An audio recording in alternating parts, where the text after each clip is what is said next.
Friends, a lot of you have asked me to suggest books to read that inspire and that are part of the spiritual journey itself. And let's begin with Autobiography of a Yogi. First published in 1946, it's described as one of the 100 best books on the spiritual journey of the last century. Paramahamsa Yogananda is in fact the first Indian guru to set up an ashram outside of India, and he did that in about 1917. The book is fascinating because it describes just an amazing world that most of us don't have access to. The world of saints and miracles and science, and the entire gamut of saints from different traditions. He doesn't limit it to just the yogis, but saints of different cultures. It's a fascinating read, and most universities that teach religion or spiritual matters have this as part of their curriculum. If you haven't read it, it's a must read. But before I go any further, a little bit of a disclaimer.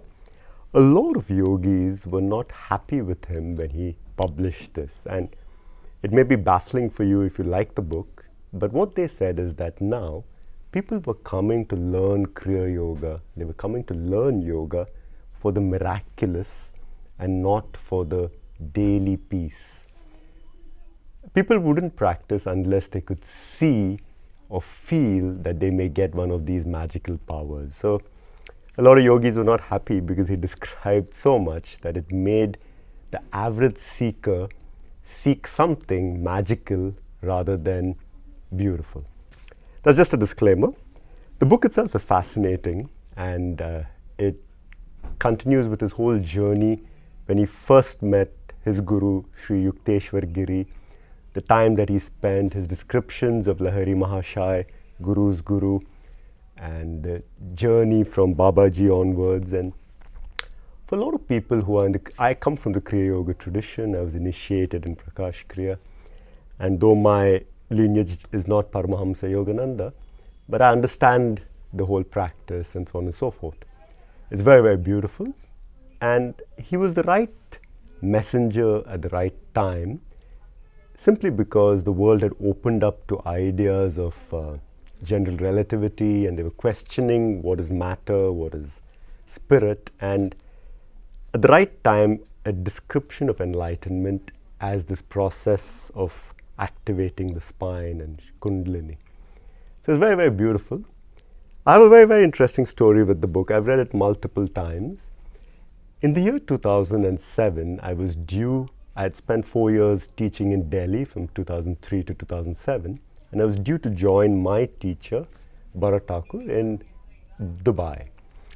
And just about a week before I was to fly out, I developed a little bit of pain in the navel.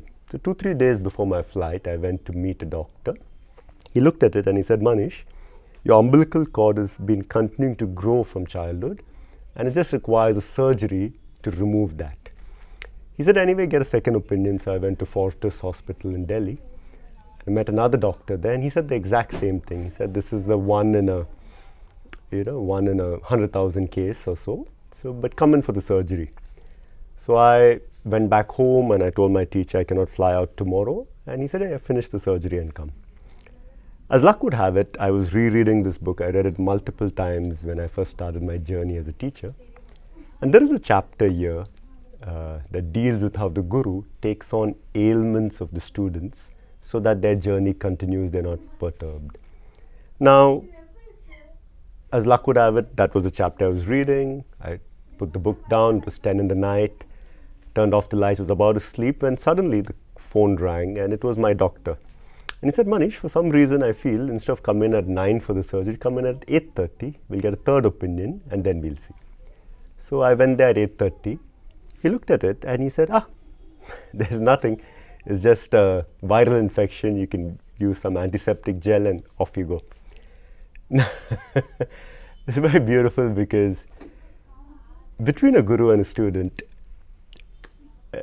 sometimes the process is never discussed, but there's something magical happening. My teacher never explained what happened. I never asked, because that was not really why I was there, but it was more an interest in seeing how these yogis operate at a level that is different from what meets the eye. I love this book because of that. And if I were to ask my teacher, he'd joke and say it's just a coincidence, but they work in a very beautiful way.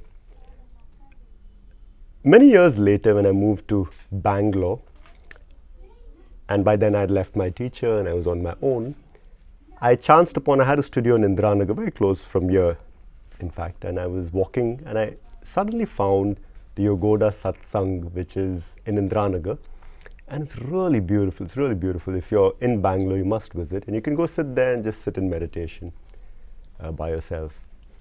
In fact, now the road is called Paramahamsa Yogananda Road. This is really beautiful, nice place to be. Once again, please do read the book. It will inspire you. And if you're new to yoga and you're thinking of it as a physical practice, this will completely change your mind and explain the metaphysics, or rather open the vistas to what the metaphysics is. And if you're into meditation and a lot of the stuff that you do is a little bit woozy, this will give you the confidence that such things do exist, but there is a methodology to it. It's a very systematic process. I invite you to read the book, do share in details. I'm sure you, if those of you who have read it, can share in details of what you've liked about it. And feel free to recommend in the comment section other books. Over the next few days, I'll recommend other books that I've loved over the years.